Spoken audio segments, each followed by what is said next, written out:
Welcome back to Razmafzar TV. Hi, Bede. How are you today? I'm well. Thank you. Bede, we are going to talk about a very interesting topic about arms and armor, mostly armor from Samanid period. The reason we are going to talk about it, because I had with one of our members, who was also research member of the Academy of Tajikistan, because Tajikistan, as part of Greater Iran in the past, in that area, the Samanid Empire was located, and he's very interested in Samanid period. So he said in Tajikistan, when they want to make movies, also in Iran, about Samanid period, lots of guessing is at work, the armor, and he said they made sometimes armor which looks like Lord of the Rings. So it was a very interesting thing. Look, I'm not as familiar with Tajik filmmaking as I am with Kazakh filmmaking. Okay. I must admit, some of the Kazakh stuff, the armor is actually quite good. I mean, it's movie armor, but still, it evokes the right feeling. Tajikistan, Kazakhstan, Uzbekistan, these places, when they make movies, the thing they do right that nobody in the West can do is how the horses are ridden. Yes. And the types of horses, the size of the horses and that. You look at those and you think it's like being there in the history, because the actors are trained to ride by people who ride in the traditional style. Exactly. And you can see the difference. It's very noticeable. So I must admit, I do enjoy movies from the Central Asian republics. Very nice. So I talked to him, and then I said that I have some trays, and they depict armors are depicted, and they're also published in my Lexicon, these two trays. But let me just share with you, and we start from there. Okay, let me just go to. Oops, sorry. Okay, these are two types of armor, as you can, two trays. Do you see that, Bede? Yeah, I can see them. They're good. They're very good. Yes, they are really good. These are published in my Lexicon, but now you can see them bigger, larger. Are they 9th century, something like that? Exactly. These are 9th century. Yes. Yeah. And these are from museums in Iran. I mean, like National Museum of Iran, the Abbasi museums. They're really, these are like Louvre, very renowned museum, right? So yeah, these are really good. Really good, aren't they? Yeah. Yeah. I look, just out of the bounds of what we're talking about. The horseman on the left. Yeah. Look at his sword. It's got a dish pommel, something like a talwar. Yeah. It's got downturned quillions that you see in a lot of Persian swords. I mean, it's only a sketch. It's not really detail. Yes. But that's a serious looking sword there. Yes. And the reason look at his sword and compare it with this sword. You see that? Yeah. The good thing is a slightly curved sword and a straight sword. That's the lovely thing. You can see that in Samanid period, as we have it in text as well, Persian text from that period, that there were two. And they called both of them Shamshir. Shamshir Kak and Shamshir Mustaqim. I think the Arabs called the curved sword kalajuri, something like that. From the Turkish, right? From the Central Asian. And in Persian, we use it as well, qarachuri. And then they say Yeah, it comes from that area, Karachury. Exactly. So yeah, please take a look at that bead. So these are these two swords, very beautiful. I think you yeah. see both types are used here, which makes it very valuable to see both of them existed next to each other. Yeah, I think this is important to realize that one sword type didn't take over completely. And they were still making straight swords in Iran in the 19th century. Yeah, it never died So out. it never died out. Never, Um, never. and my guess is that when you start working on the sword manuals and start publishing those, we'll find that they had the techniques for the two types of swords, that they knew both techniques. Yes. Because it's like with the archery. The archery has a lot of old techniques that probably weren't used at the time, but they knew how to do them anyway. I'm looking. I'll give you some comments from my background in other archaeological work. The horseman on the right. See how low his saddle flaps go under his leg. Let me just show with the cursor, please. Here, Yeah, yeah. exactly. Now, the only other place you see saddle flaps that deep is in the Northern Wei dynasty in China.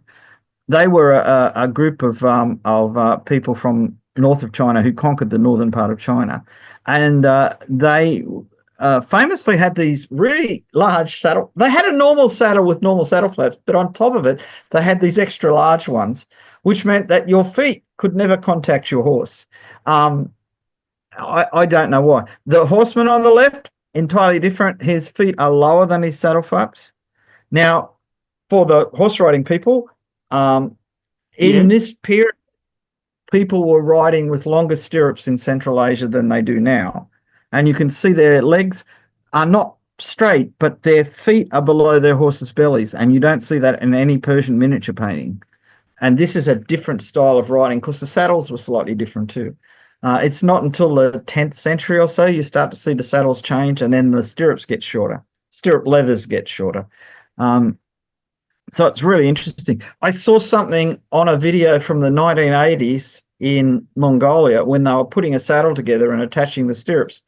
In Turkey and in Eastern Europe and in German museums, there are sets of Turkish stirrups, and they have a set of cords attached to the top to form another loop, and then another set like stirrup leathers go into that. So it's a two-part section, which means that these big broad stirrups, instead of pointing into the side of the horse, are turned at 90 degrees, which makes it much easier to ride.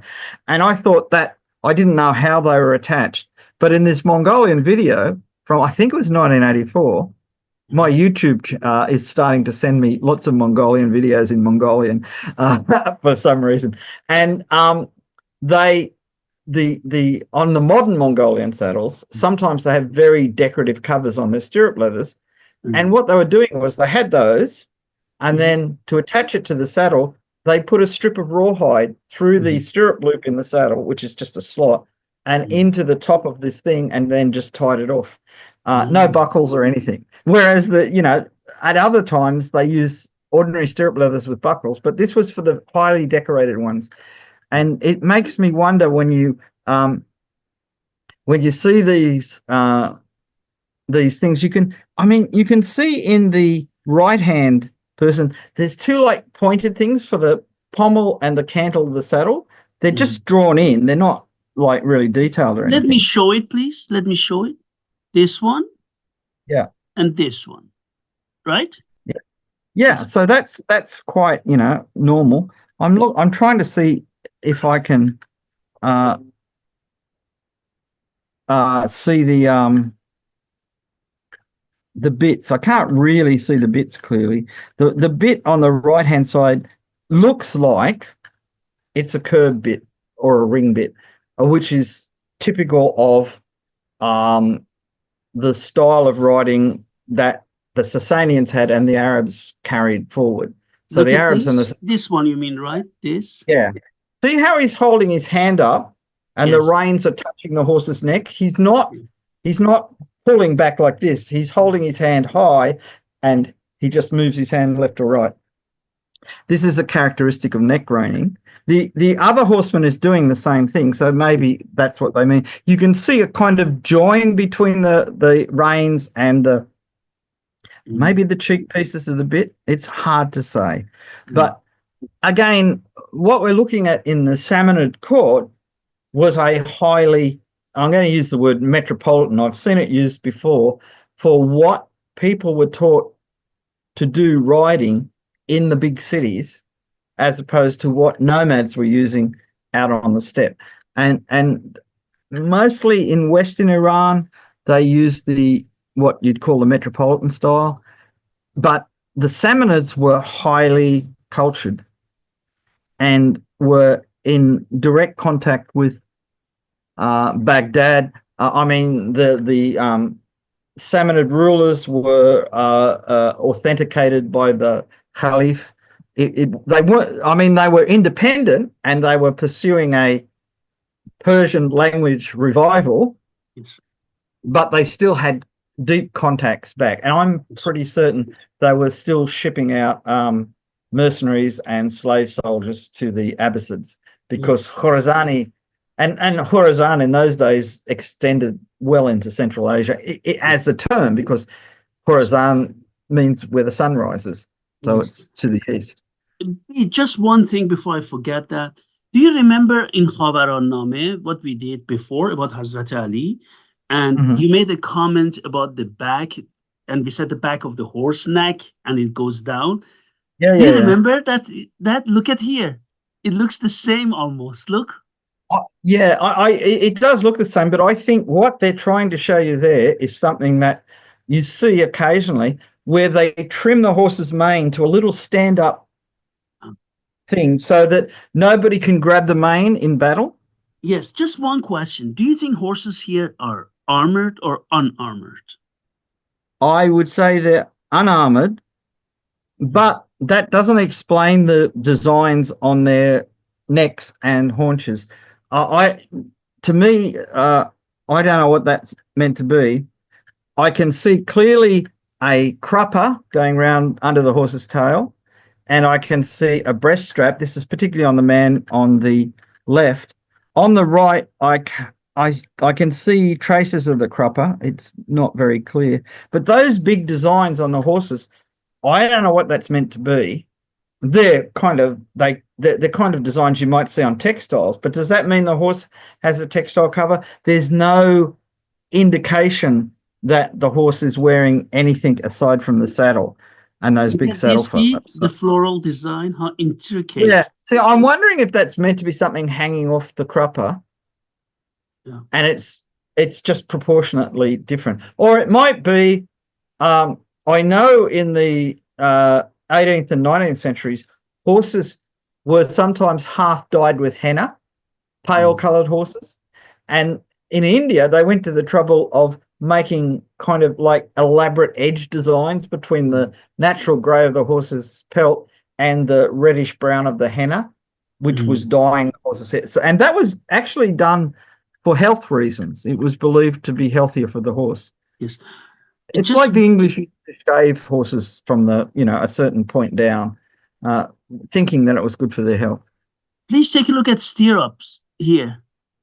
Yeah, they're shown as almost perfectly round. Yeah. That's not a exaggeration. There are stirrups from the 8th and 9th centuries that are essentially a round piece with a stem with a slot in it. And this is a very old type of stirrup. They're often made out of wood. There's even a stirrup that's in maybe the Kalili collection or one of those big international collections that's from the 11th or 12th century that's made the same way when everybody else was using metal stirrups. Yes. So these start out to be a wooden frame with metal covers riveted onto it, and then they decide that it's just easier to make them out of metal. Once they go to metal, this is how stirrups are made forever after that. I'm just looking to see if I've got any round ones. Not really. I've got some really odd ones. As you know, I mean, I can pull up odd looking well, this stirrup is of the right design. Let me see, excuse me. Yeah, exactly. Very good. Very nice one. So I've got some others up on my bookcase, amongst other things that are It stacked. reminds me when I interviewed Peter, yesterday, and he said, Peter, do you have something from Africa? Because I wanted to show him different things from different continents of the humanity. So, yeah, I have African, I have a Maasai spear, and he turned his camera to show it, and he said, it's up there, but I'm a short guy, he said, and the Maasai spear is up on the wall. And I just want to say, then how did you put it up? And, the funny Oh, thing look, yeah. is, so See, right at the moment, if I look around my wall, I've got racks of arrows, yeah, a Georgian parrying shield yeah, that was a gift, two Chinese spears, yeah. several flight bows, a 15th century Tibetan arm guard, Japanese target-shaped fans that have been given to me by various Japanese archers over the years. And yeah, Yeah. at the moment, I don't have any. Oh, wait a minute. Do I have any bridles? Yeah, there's bridles on the floor. So yeah, my house is just a mess. And of course, you always need a pesh carbs in case of. I Yes. don't. Yeah. Okay, Pete, back to these riders. The rider, both of the rider on the right is clearly wearing boots, correct? Yeah. Yeah. Yeah. And they almost certainly would be flat heeled boots. Hmm. Heels don't come in at this stage. The heels are about 300, 400 years away when this was done. Notice also he's only got the toe in the first part of his foot up to the ball of his foot in the stirrup. He doesn't have his, like in later paintings and when people ride in Iran or Tajikistan or Uzbekistan, they put their foot all the way into the stirrup. But in the old days, they didn't. And in fact, sometimes the openings in the stirrups were quite small. You could just get the front part of your foot in. Because the stirrups are longer than they used in the 12th century. And the stirrup leathers, when I say stirrups are longer, I mean the stirrup leathers are longer. So their feet aren't putting as much pressure on the stirrups because their legs are straighter. Whereas when you're riding with short stirrups, you often stand up and put all your weight on the stirrups, or normally you share it between your thighs and the stirrups. But one of the advantages of using stirrups as they developed, originally there wasn't a big advantage. Originally stirrups were put on, the earliest ones depicted on Chinese clay sculptures. It's only one stirrup and it's an aid to get on the horse. And then somebody put one on either side, and then somebody realized that if you adjusted the length of the stirrup leathers, you could get good support, which gave you more functionality in using a sword or a lance or whatever.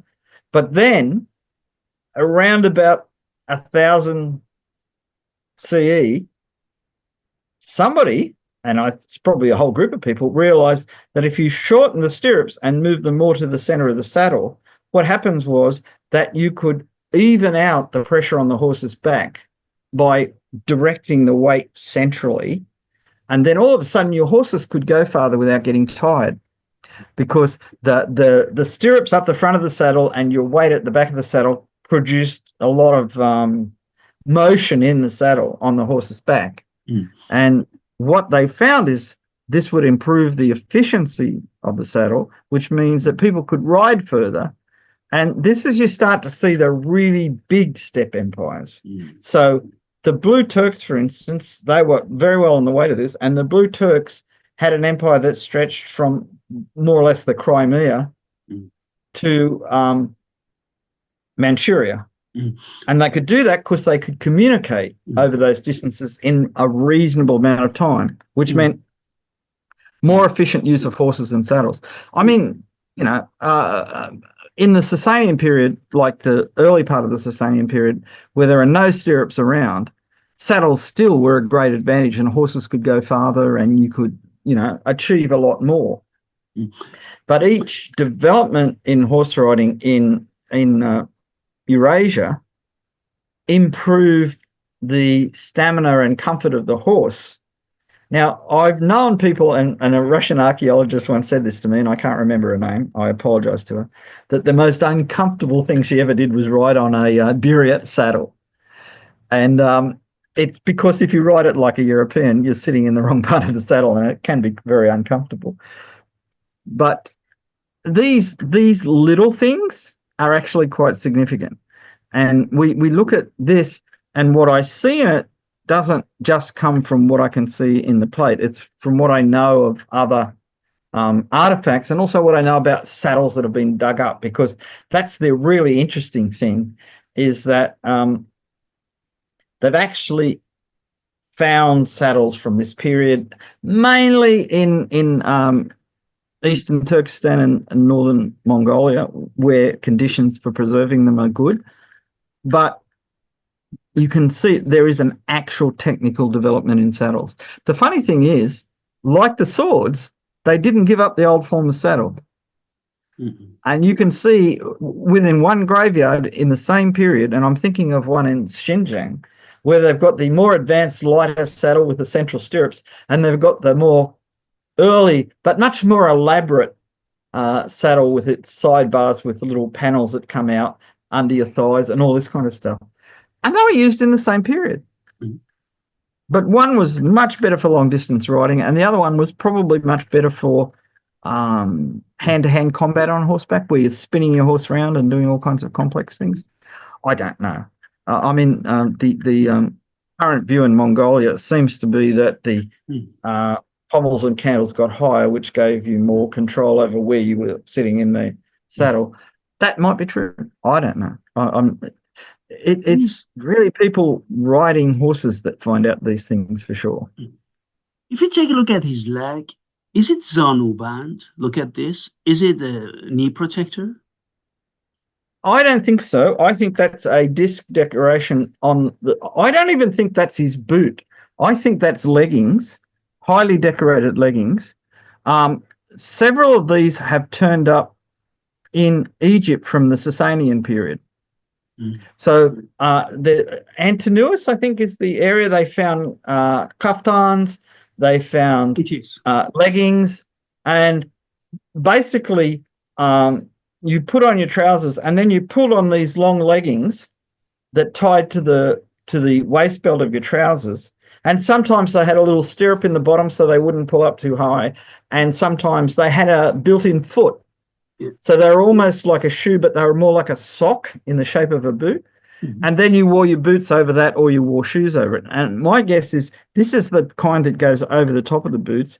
And the design on the side of his leg is, in fact, a design on the side of the boot or whatever. You notice in the other man, his boot is just outlined in a pale color and black. There's no detail to it. But the other thing to notice is he's wearing some baggy pants tucked into his boot, but he's wearing a scale hauberk, waist length, with this long guy, sleeve. No, the other guy actually. Look at the scales. He's got nothing on his sword arm, which appears to be his left arm. Nothing, yeah. But he's got scales all the way down on the arm that's holding the bridle. I just wanted to point it out. That's very interesting. First time when I saw it some years ago and wanted to publish in my lexicon, this was very striking that he is protecting, look, everything on his right arm and his body, and this is left out. Yeah, and you see it in Tibet today, and you see it in quite a few old paintings where they show people in cold climates taking off the right sleeve of their coat so that their right shoulder and arm are free to use swords or whatever. When the Japanese do the opposite. When they're shooting a bow, they take the left shoulder of the kimono so that they can get their arm out and have it free, because drawing a bow, it doesn't really matter how much stuff you have up there. It doesn't get in the way. This one seems to show that he's bearing his sword arm. I'm not going to say right or left because we don't know how this painting was, how they painted it on the dish. because the other man is shown right-handed, he's shown left-handed. But that seems to suggest that if he's it's like the old charioteers from the Jin Shi Huang tomb, where they had these armored sleeves because they couldn't defend themselves with shields or anything because they were holding the reins. Well, the man on the right, he seems to have his rein arm armored in kind of substitute for holding a shield. Yeah. And this might be much more effective. It's not a thing that, seems to have lasted for a long time. Let us come back to his armor. You mentioned this is a scale armor, right? Yeah. And you assume it's a scale armor. Just in short, some short sentences, describe scale armor for our viewers, please. Okay. Well, basically, a scale armor is an armor where you have a garment, maybe canvas or leather or something like that, and you sew individual scales to that garment. Now, in the 17th and 18th centuries in Poland, they made armors like that for their cavalry, being archaic because of the Sarmatism in Poland at the time. But the thing was, the scales were only attached at the top, so they'd flip up and flip down. But actual scale armors, and we've got Roman examples to show this, the scales are connected side to side. So you can't just flip up an individual scale. You'd have to lift a whole kind of band up. And that's quite a lot more difficult. But you still get flexibility. So if you bend forward, the scales slide down over each other. So the essential quality of scale armor is it's attached to a backing, which gives it structure. But the more efficient scale armor, the scales are also attached to each other separately. So you would make a strip of scales and then you would sew them onto the armor. Then you'd make another strip of scales and sew that above it. And that can be quite effective. And the scales made of which material? It's hard to say from this. They look quite big, and big scales are often made of leather, hardened leather. And in Central Asia, lacquering and hardening leather was quite a well-known procedure.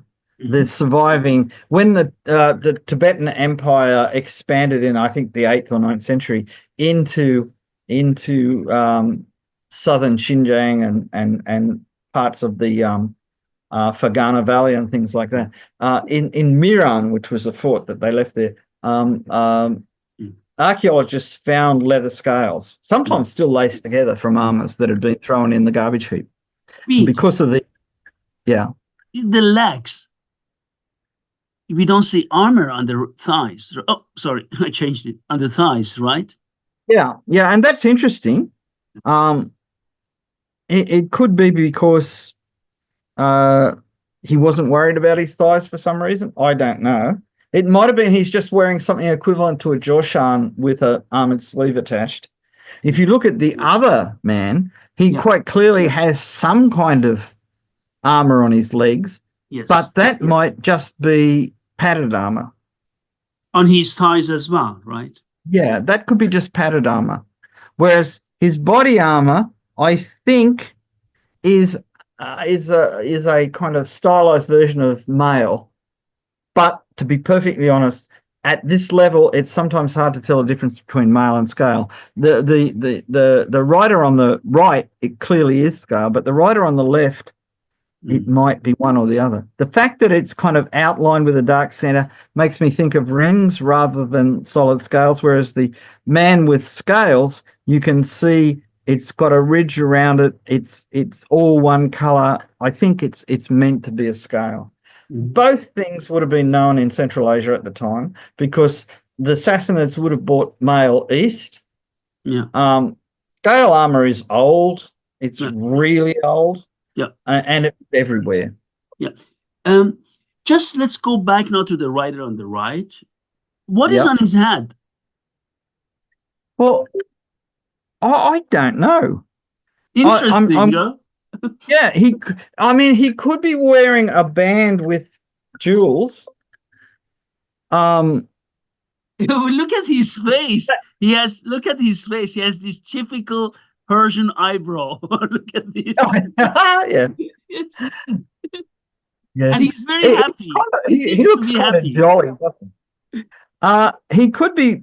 He could be meant to have like long hair with a band around it. Yeah. He's almost certainly, because he doesn't have a beard, it's meant to be a ghulam, a young man who's been trained specifically to be a warrior. The man on the left has a beard. It's very And look hard to at say. his mouth. Look at his mouth. He's Yeah, not in a good mood.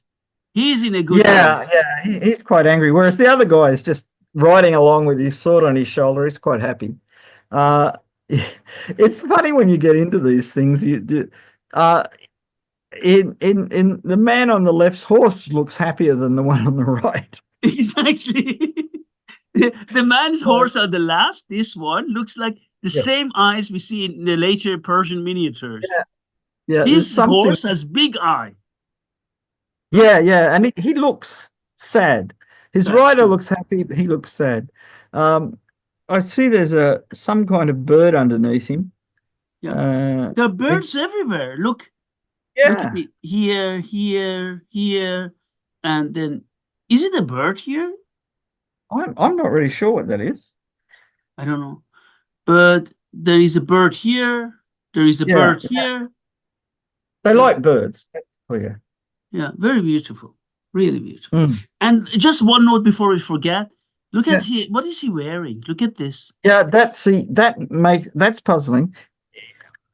Is it like a halo to show he's somebody important, or is it the outline of a male coif? Yeah, that's could be. I mean, it's because the head is painted right up the edge of the bowl there. I mean, the artist may have been, limited in what he could do. But Pete, please remember this, because many people always say, oh, there is not enough about the pictorial evidence from Samanid and early periods. Guys, in Iran, you can find lots of information. Just because there is something not in the West doesn't mean it doesn't exist. Oh, look, to be honest, I think there's quite a lot of this stuff in the West too. But the people that are interested in ceramics aren't interested in weapons. Yes. And so therefore, when it gets published in books about ceramics, not in books about the gem culture. These two are really, really invaluable actually, because they give us information which you can find almost nowhere. Look at, because here the one on the right has a Kufic inscription along the bottom as well. The one on the right? You have a look underneath the bird on its left side and its right side is Kufic. Stylized Kufic. Remember, it's upside down to us. Oh, yeah, that's right. It is. Here. Yeah, there and at the bottom as well. Yes, So, I mean, there's so much incorporated into this. The other one, I don't see any inscription. Here as well.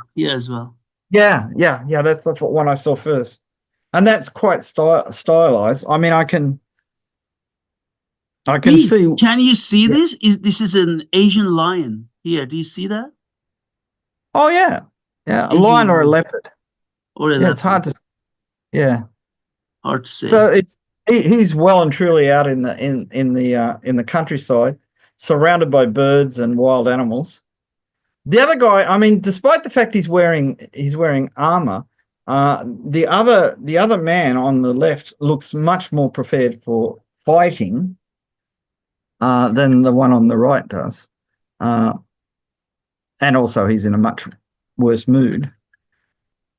I'm just wondering whether or not those designs on the horse are meant to be. They've just kind of painted the designs you'd see on a barding on a horse. Do you remember in the later period? The curlicues under the crupper and things like that. Or did they actually paint their horses? The horse reminds me. The horses remind me of those strong horses in Tarikh Jahangoshay Naderi, that one on Nader Shah. That also very strong horses depicted there. Yeah, these are deliberately shown to be very muscular and strong. Very. Small heads, strong necks. If you had a Lipizzaner or Andalusian horse and you compared it, it's that type of proportion. Yes. A good, small, very strong horse, very nimble on its feet. And I'm just looking at the horse's feet. They're very stylized, so you can't tell whether they're wearing horseshoes or not.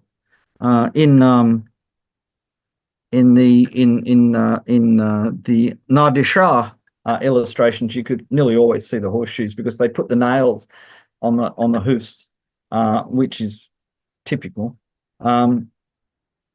But no, they're really quite interesting. Some of the things I can't work out what they are. Maybe if you had the bowl in front of you and rotated it around, you would be able to make out more. Because I don't know how deep they are, but they look as though they're at least that deep. And so that there's probably things that are foreshortened and whatever. Though, as I say, you can pick out the birds and the lion leopard.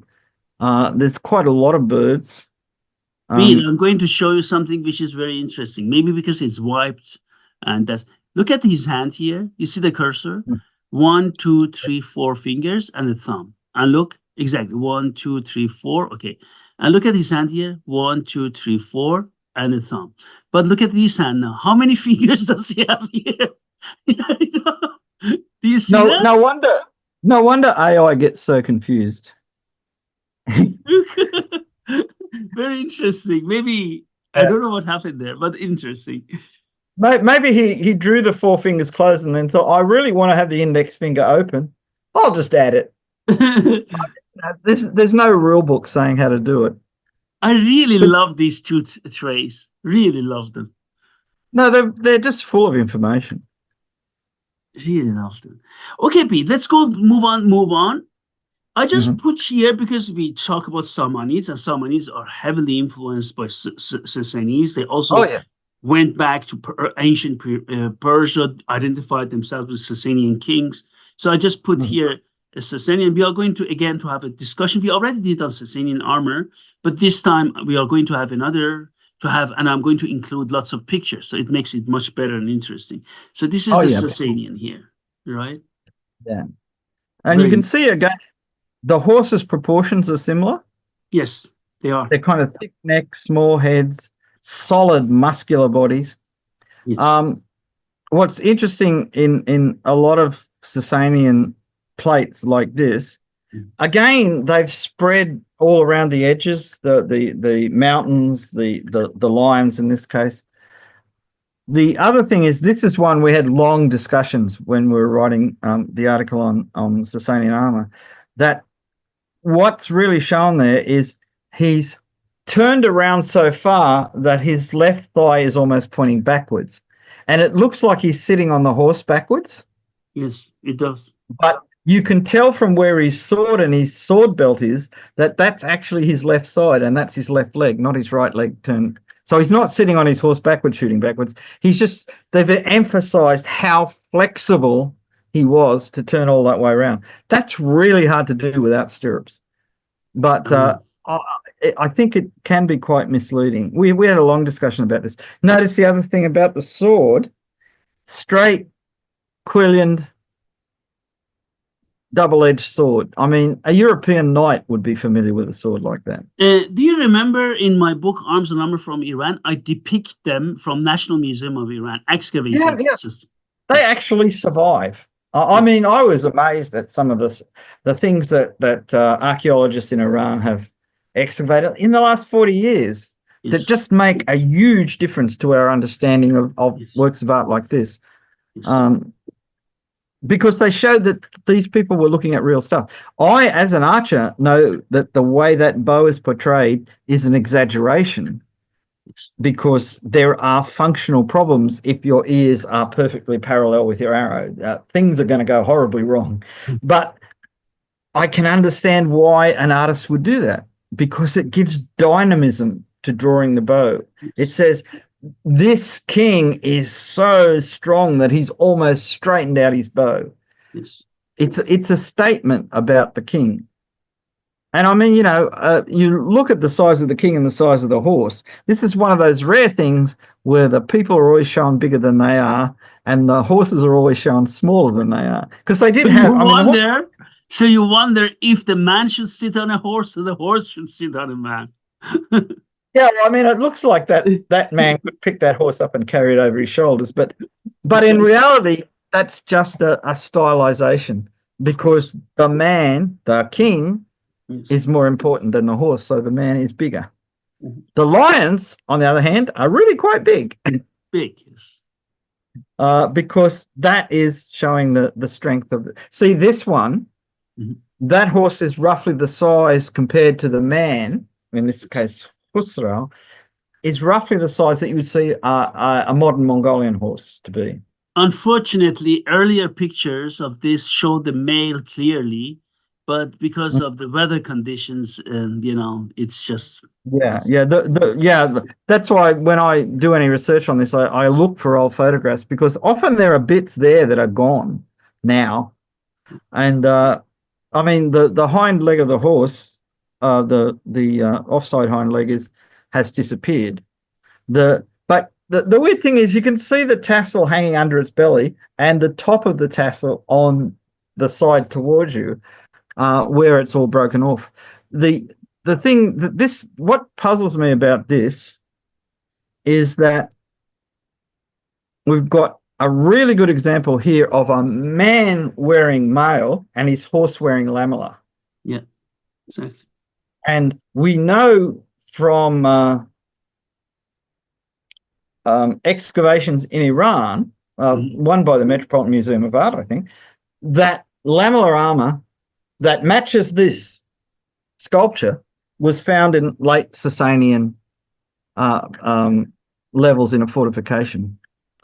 And so we know this definitely was being used. But this lamellar pattern is much more similar to Byzantine lamella than it is to East Asian lamella. And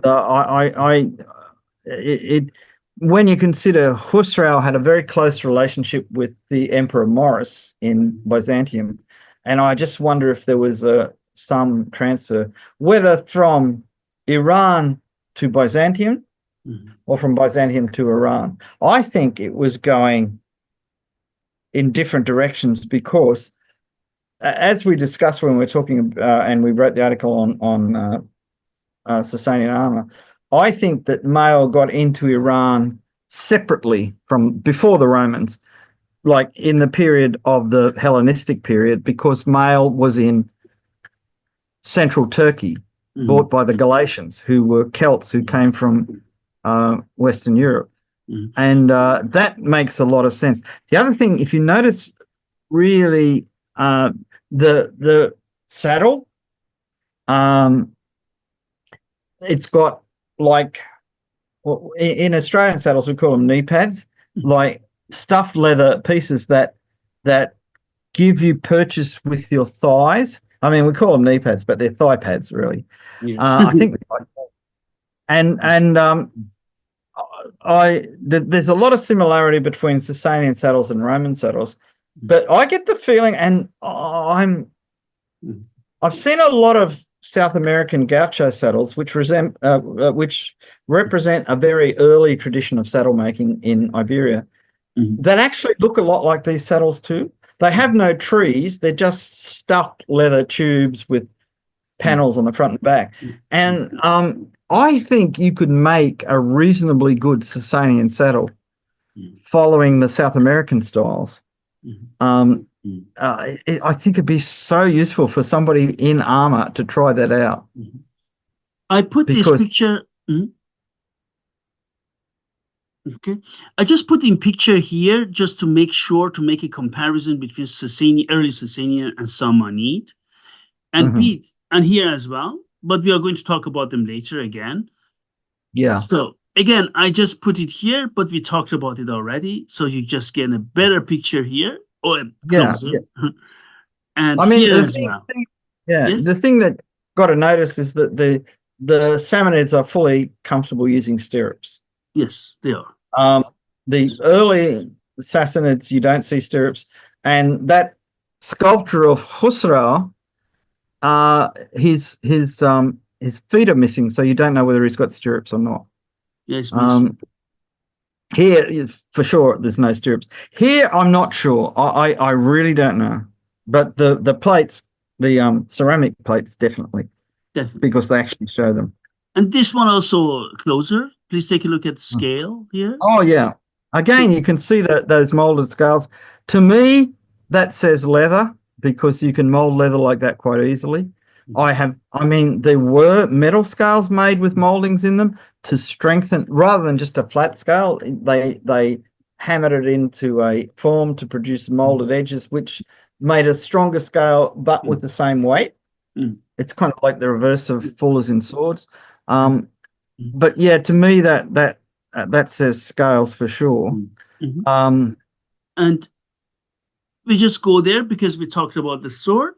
That's an excavated. Oh yeah, there's a sword, just like So that's Sasanian style at the top, but that bottom Qajar sword, straight sword, is so very much like the sword that the man on the left had. Yes, this one. Look. Yeah, it's there. Have a look at that. That's so much like it. Exactly. That's a beautiful thing. These, conservative nature we see in Asia that things, transfer. And this one is later Sasanian sword, as we know. Yeah. So this is this earlier one, which we saw here, right? Or here better. Oh, what was that? Here. And this is excavated. It was in books, arms from Iran, all of them. And in Lexicon. Yeah. And that, that later style without the crossguard. Yeah. They're still double-edged swords, though. They're not. Yeah. They're not sober. No. And then this is a Safavid period curved shamshir. So just to look at them, beautiful, isn't it? They're beautiful. Oh yeah. And there's so much information in the swords. The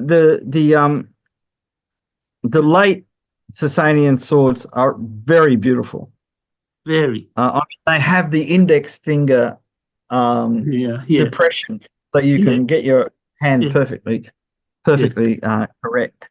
But you look at the Qajar version of the ancient straight sword, with its downturned quillions. That's also got a really good grip. Yes. I mean, it's like a tulwar grip or a pulawar grip, but obviously this was there's clearly several ideas about how you make straight swords and what kind of grips you use for them. And if you read Al-Kindi and other early authors about swords, they talk about, dozens of different kinds of swords in terms of, they're not just, different watered steel or this or that, but they have different blade lengths, blade widths, whether they're curved or straight, whether they're two-edged or one-edged. And I mean, even in Europe, things were much more complicated than we think of normally. But this is a good example of the full breadth of it. Now let's go to St. Petersburg Museum and Khorazm, as they call it, silver plate, warriors fighting, Central Asia. Okay, they call it, our colleagues Middle Asia, Central Asia. They mean 6th to 7th century. They say that, and this was in 1893, which was given there. And so it's earlier than the Samanid period, right? Because the Samanid period was here, but still we want to connect Sasanian period to Samanid period, right? But it's from they assume it's from Khwarezmia, so therefore it's very close geographically to the Samanids. And take a look at this, please, a bit before we go ahead. Okay, look at the sword, beautiful, huh? Yeah. And and here as well, and the round shields which we see. Look at this, fluted, if I may call so, and look at this, please. Look at this. You see that? You see these ones? And very beautiful. You see, it's really nice. There was a lot of detail on that shield, because I remember you sending me photographs close up of that shield, and it was unfortunately this is not a good picture, but I'm going to prepare one. I have very good pictures of these reliefs. But Yeah. because of the sunlight, it doesn't show it in this picture, right? Oh, But you yeah, can you've see got it to in the be there picture. at different times of the day to make different things stand out. Yes.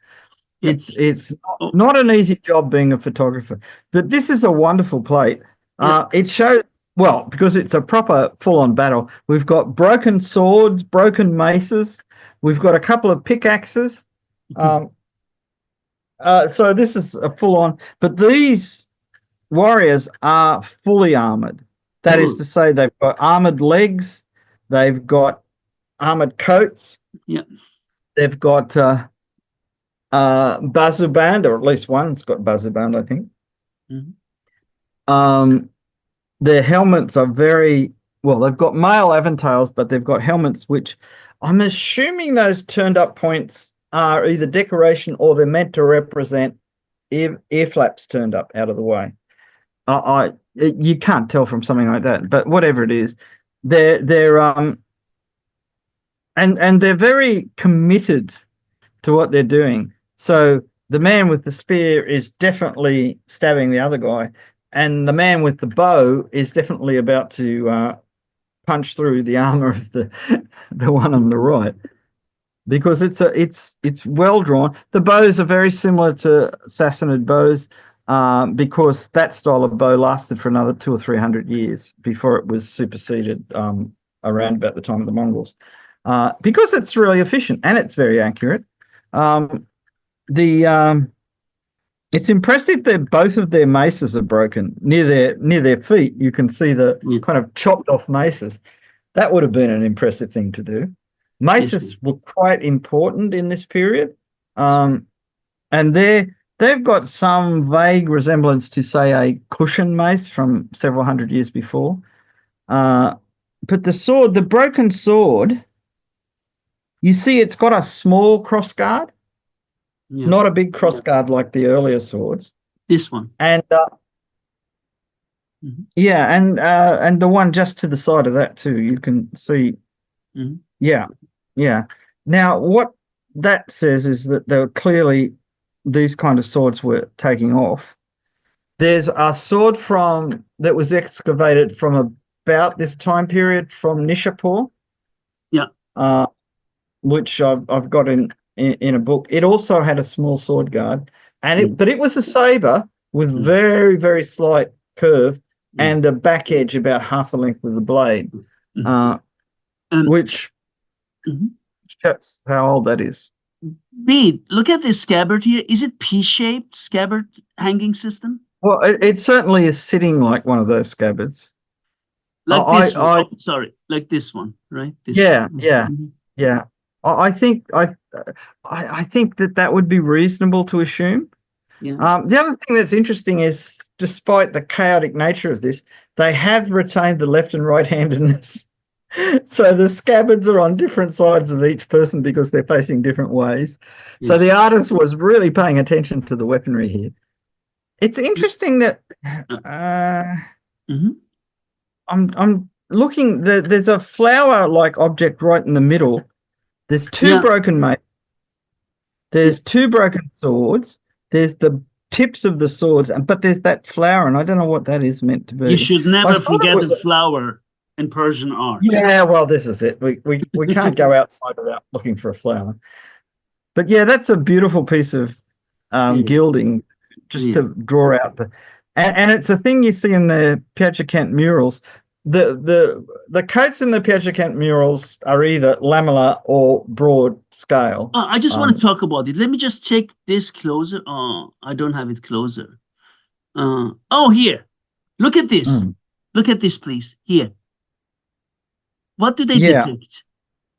Here. This is after I looked at one of David Nichols' publications of some scales that were found in Aleppo, I think, and he saw them as lamellar, but I'm starting to think that they're quite broad scale type scales that are laced strongly together, attached to a backing, and those gold bands may be leather wrapped around the bottom edges of the scales to stop them catching on things. Bede, if this represents a scale, because they have been published in many, right, articles and books.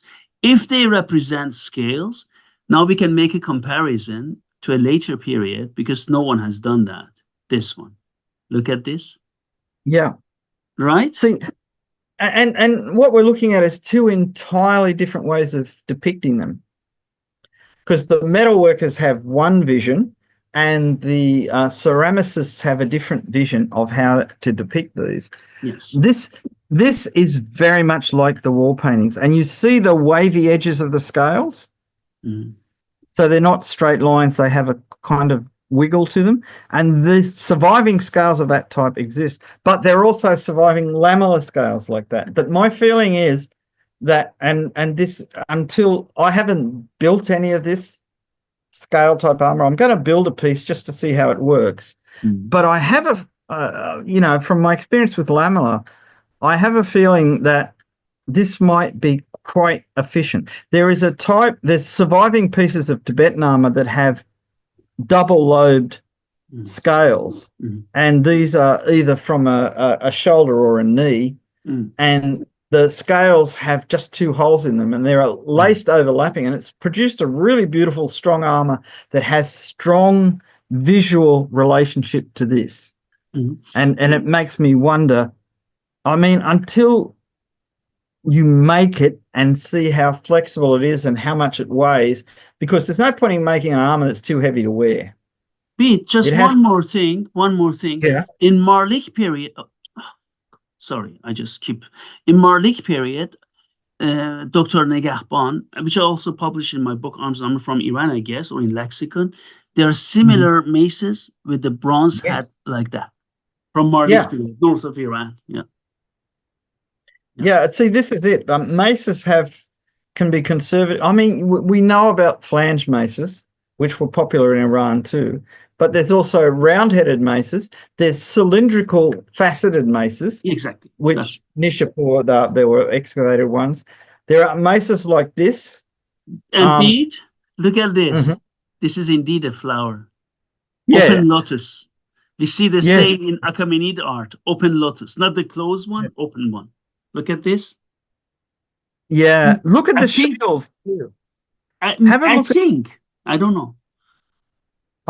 It might be, beautiful, whatever it is. It might be what they're fighting over. They might be fighting for a flower. But look at the shield. The shields are maybe ribbed or maybe sections of metal, like overlapping at the edges, like pie sections. But then they appear to have a rim, and that rim appears to either be riveted or nailed on because there are little dots all the way around. So there's a huge amount of detail in these. Unbelievable. This tray gives you so much detail for reproduction. Unbelievable. Yeah. Look at the pickaxes. Beautiful. Huh? Yeah. It's interesting. They're both broken where the other pick from the other axis. They're all broken. Everything is broken. Goes across and because it's broken. Because they've only dropped them because they broke. Yes.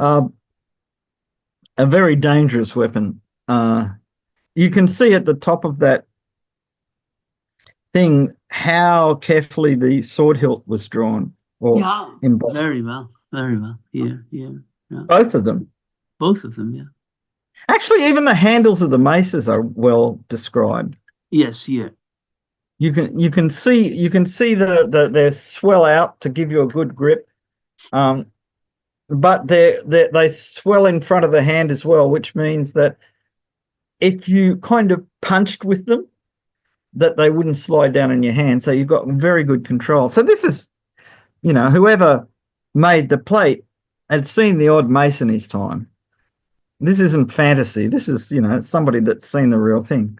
And even the spearhead. Look at the way the spearhead is depicted. Yeah. Beautiful.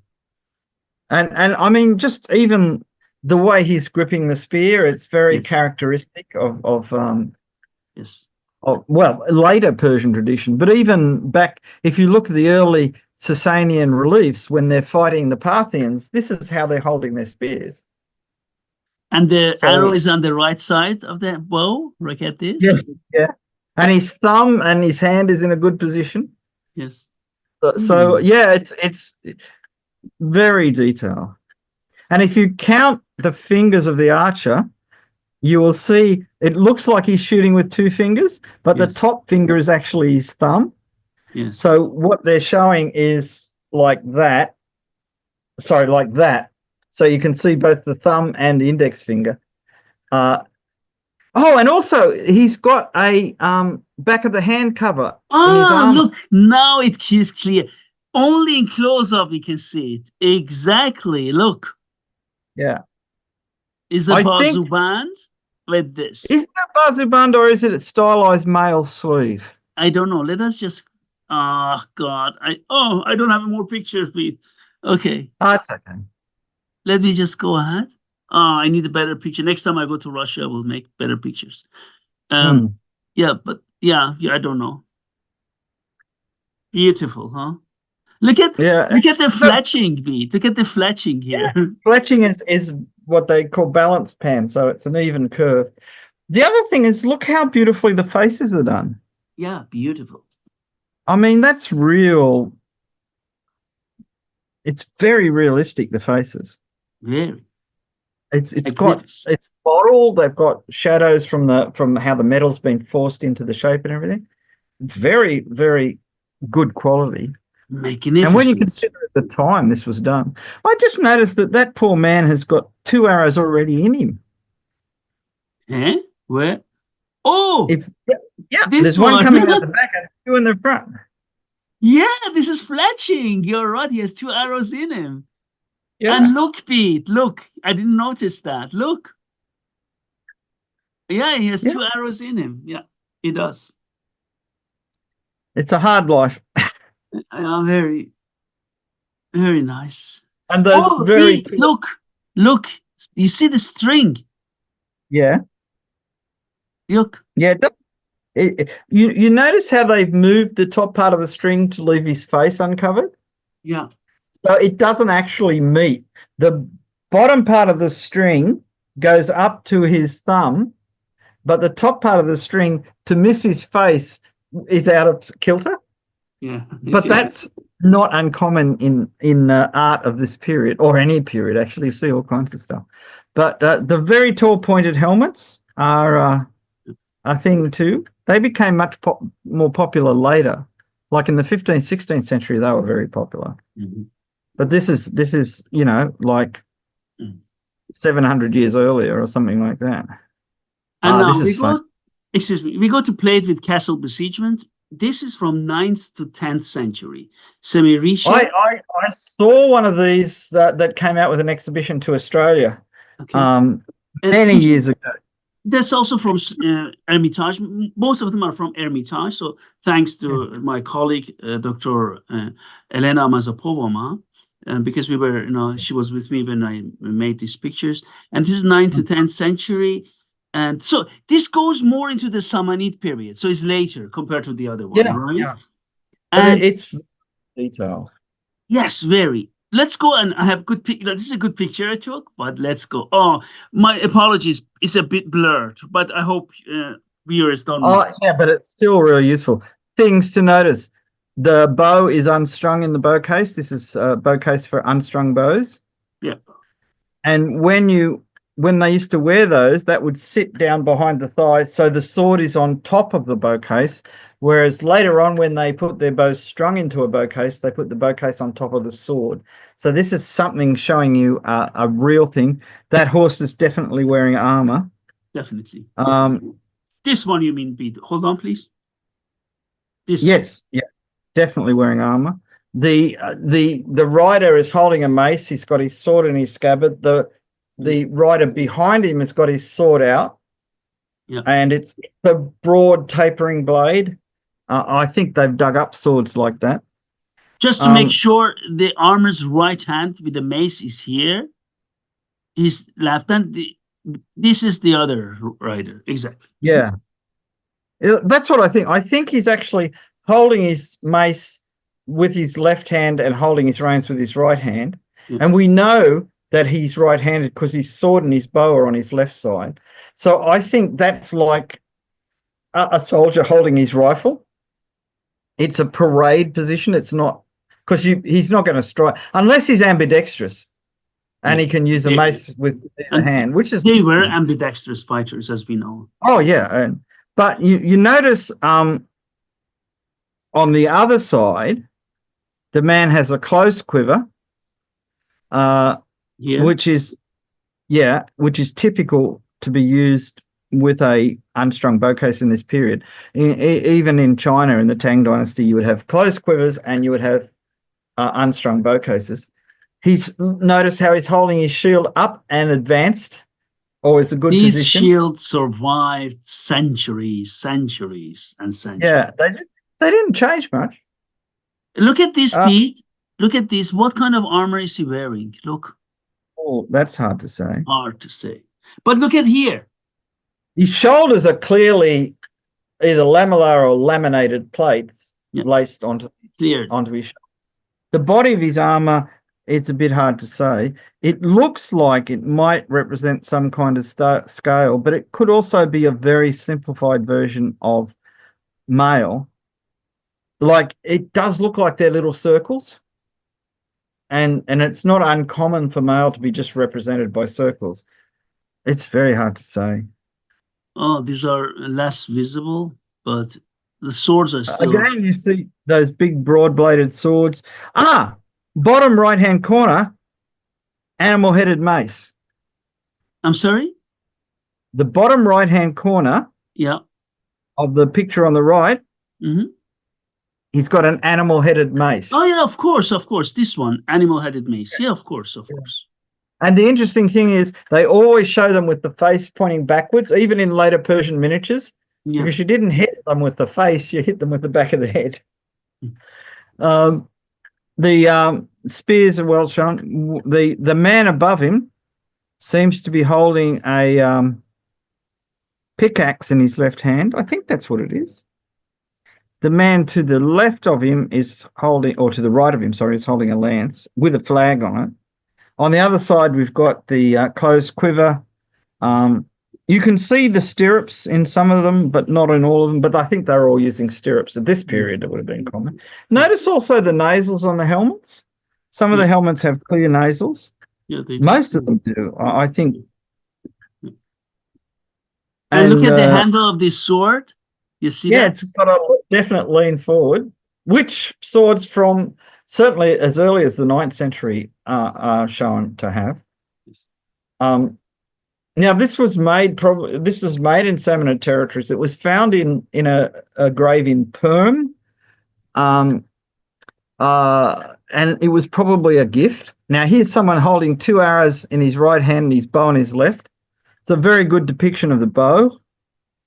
And look at the fletching. It's interesting. Yeah, fletching's shown well. They've enlarged the nocks because that's the only way you can see them. Yes. I'm not sure. I think the sword and shieldman in the middle, I think they're showing the straps in the shield. It's a bit blurry. Yeah. But I think that's what that's meant to be, the straps.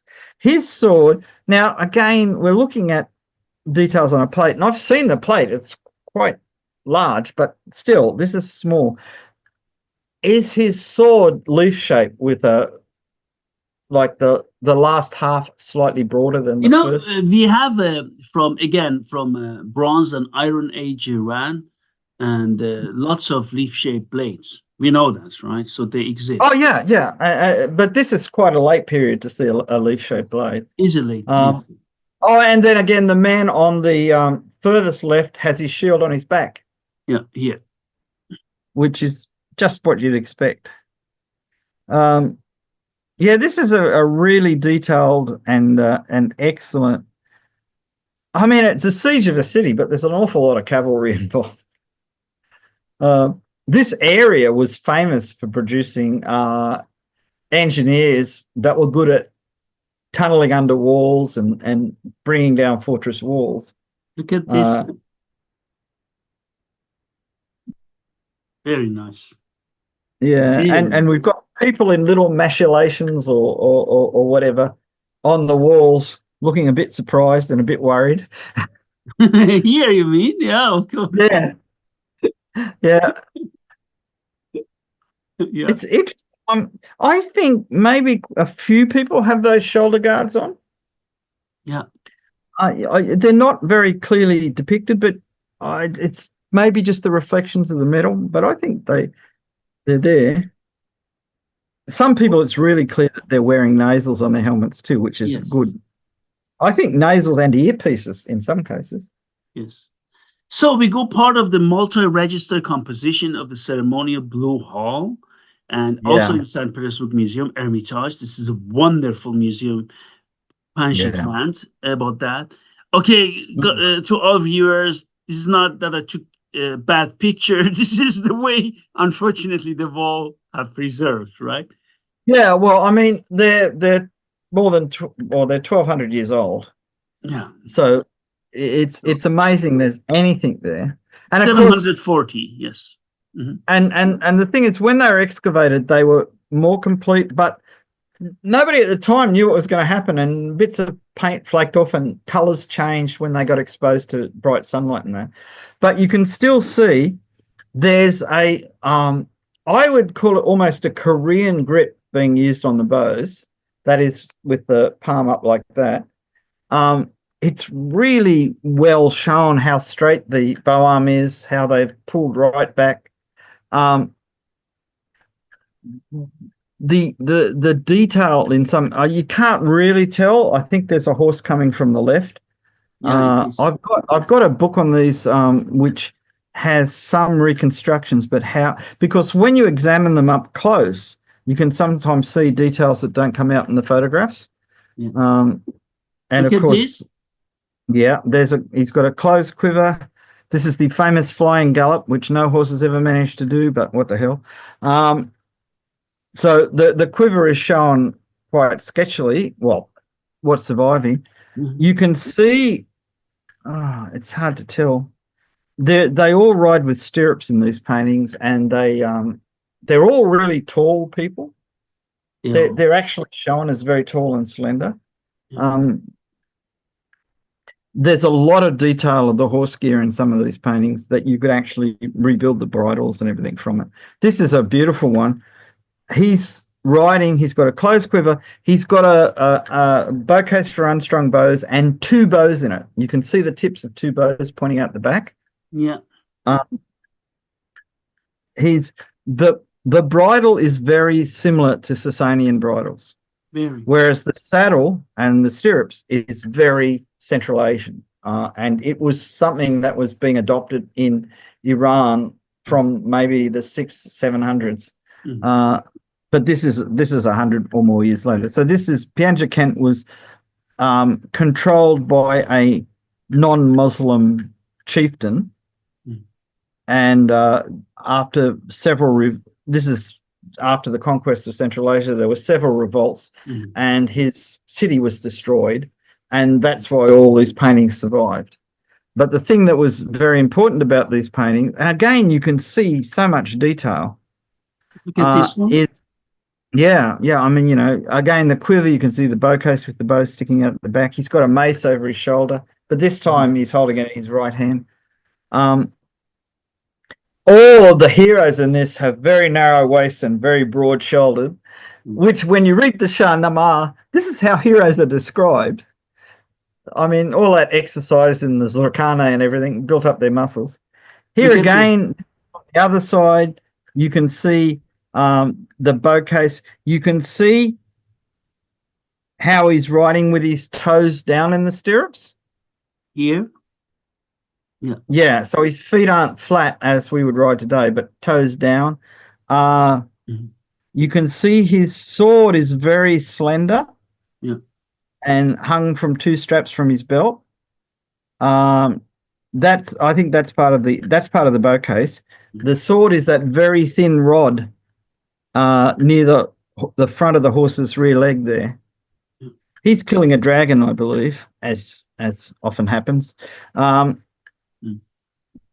there's I mean, the horses are preserved really well. I mean, the paintings of the horses. That horse looks like a real horse, It a does. kind of very muscular, bouncy horse. Here's someone using a lance at full gallop. His feet are forward. Uh, his toes are pointed down in the stirrups, bowcase, sword, all of those things. This is not very. Yeah, but you can see the straps for his quiver in that one. You can, yeah. Black leather straps. Again, it's one of those closed quivers which were really popular in Central Asia in this period, because you see them first in Sasanian Iran in Khusrau Parviz's equestrian sculpture, which everybody's almost certain that it's him. Yes. And yeah, see, this is really good. They did a series of color paintings of these when they first excavated them, so they have some background about how bright they originally were. Yeah. I mean, they're still really good, but it's very hard to photograph them. Is this the one?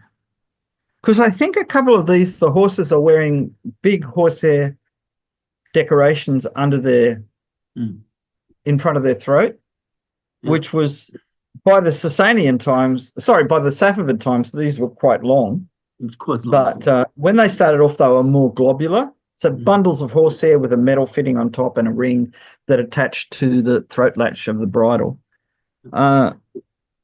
This is interesting. I was waiting for this. Look at here now. Yeah, see, this is ceremonial hall wall painting, right? And what we can come here and take a look at this. This also gives us tons of information, which is very valuable. Oh yeah, see, this is again either long rectangular scale or lamellar. I tend to think this is lamellar, but it's hard to say. In some of them, you see alternating rows of scales in different colors. And I'm using scale generically for a lamellar scale or a scale. We don't have a good vocabulary for this because nobody at the time thought it was very important. You see his bow case is highly decorated. It's got little flowers running all the way down. Yeah. And that drops. Even the girth from his saddle, which is just behind the bow case there, is highly decorated. So it's a woven girth. Yeah. And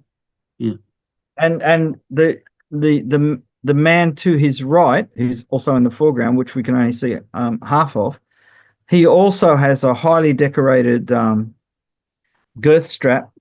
They're both wearing yellow boots. They both are toe down in the stirrup. Again, this is that if you looked at a Persian painting from 200 years later, nobody's foot would be below the horse's belly. They'd all be at the same height. Yes. Because this is when writing changed, the style of writing changed. But the yellow boots persisted because if you remember, we were commenting that Hazrat Ali was wearing yellow boots in the paintings of him because this was a sign of a warrior at the time. Let's take a look at this armor. Yeah. Lots of similarities. Yeah, this is really, I mean, you'd look at this and say, well, this is fully developed. I mean, if you went to China and you were wearing this armor, the Chinese would automatically understand what it was. This is a whole cultural milieu of a shared technology. But everybody does it differently in the sense that it's artistically different. But the purpose is very similar. This armor covers you down below your knees. See that? Okay. Yeah. This is a really interesting thing. And if you see it in particularly black and white reproductions, you can get totally confused about what's going on.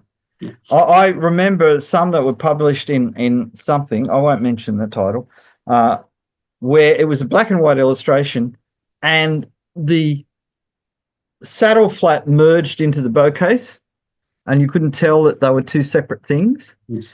And so it gave it was very... it is Mount Moog, late 7th century, first quarter of the 8th century.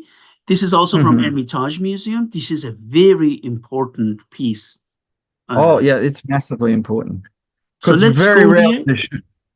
What kind of armor is that?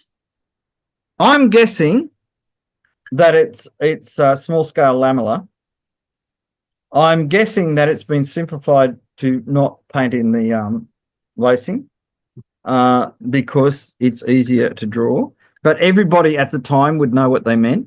You And notice that, yeah. Look at the sword handle. Yeah, that's really interesting. And quillen. So the quillins are longer than some of the other ones, but they're not very long. But the sword handle is long and curved forward. Yeah. And it has a very prominent pommel on it. Very. Metal pommel, because the pommel is the same color as the quillion. You can also see you can see the feathers of the arrows in his quiver on the other side. And they're two-toned, like dark at the back, light at the front, which is quite a common thing because of the birds they were using for the fletching. His saddle is got a flowery saddle cloth over it. His sword mounts for the straps are like those P-shaped mounts. So here we've got a sword that has a strong crossguard but still has a P-shaped mounted scabbard. I'm trying to work out. I can see the two bows in the bow case, and the bow case has those decorative coloured bands at the top, which is quite nice. I think that object coming out at the rear of the saddle cloth, below the crupper, is meant to be a strap with a metal strap end on it, and it's just been kind of diagrammatic. There's something weird about the horse's bit. It's done as a reverse S shape, which is the proper way for an S, but the reverse way for the sidebars of a bit. But it looks like the reins attached to the bottom of the S, so that's actually some kind of curb bit. And again, he's holding it like a person riding with a curb bit, which is the hand is up like that, and the reins are held above the horse's neck because you just need to move them side to side to make the horse turn his head, because the horse is trained to respond to the rein pressure. It's not a mechanical force that makes the horse do what it wants. This is one of the earliest really clear illustrations of Bazuband with a central seam like that. This is really early. He's holding a mace in his left hand, and we know he's right-handed because of all the other equipment. I'm pretty certain that thing sticking out from the middle of his waist is the handle of his dagger. Here.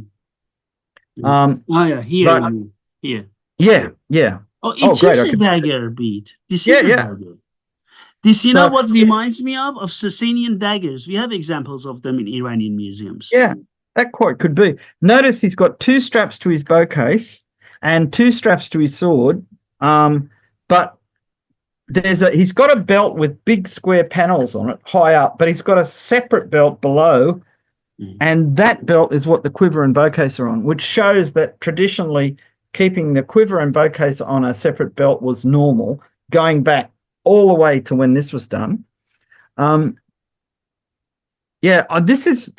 I would say from this and from the plate of the siege that carrying your mace in your left hand on your shoulder when you weren't using it was normal. That this was the proper, parade rest. Now, I put them next to Samanid ones to just have a comparison. I think that the sword in the Mount Moog one is very straight, and it's much more like the silver plates than the Samanid ones. But on the other hand, see, neither one of the Samanid plates are wearing Bazuband. Yeah. Even though they're definitely wearing armor. Yeah. But the straps, the breastplate, and the crupper are identical. His Mount Moog they're decorated with discs all the way along them, which is a good thing to do. I made one like that once. Looks really pretty on a horse. There's so much. Could we go back to the original one of just the shield by itself? This one. What are those objects that have nocks and look like giant arrows? Are they arrows? I don't know, Bede. I don't Yeah. know. I have to check my files. I have extensive files on Hermitage Museum, but I just don't want to tell you something wrong. Oh, yeah. No, I understand. But it'd be worthwhile looking into because Yes. compared to the size of the shield, which I think is about that wide across, they're very thick to be ordinary arrows. Maybe they're from catapults, because remember, this was a fortress. Maybe it had catapults on the walls. Yeah. Yes. But they've got nocks like arrows. Yes. So that could be arrows. The shield might give a false impression of their size. But yeah, it's a wonder. I mean, it's a wooden shield covered in parchment and then painted. Yes. So Yes. I mean, that's not a long way away from how a Viking shield was made, except it's curved. Mm-hmm. So it's not a flat shield, it's a curved it's a three-dimensional shield in that sense. And you can see the holes for the straps for the mechanical mounting of the straps. Yes. So judging from that, they're the top two holes, and the part that's broken off on the bottom, there were another two holes there.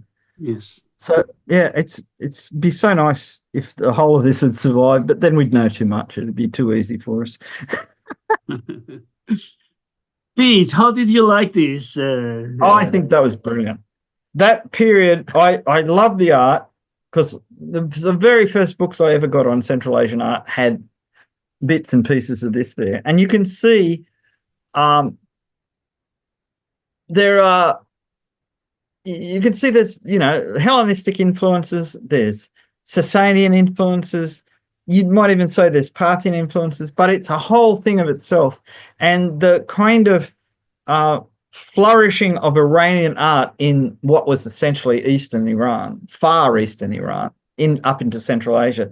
So where they're Persian speaking or Sogdian speaking, and they share myths, they share stories, and technology-wise, they're really quite advanced. The reason that the Abbasid caliphs brought so many Khwarezmians and Khorazanis to Baghdad, or when they built Baghdad, was because they were good warriors and they had good equipment. And you can see from the paintings just how, and the plates, I mean, those two ceramic plates, it was ingrained in the culture that people knew about armor. Yes.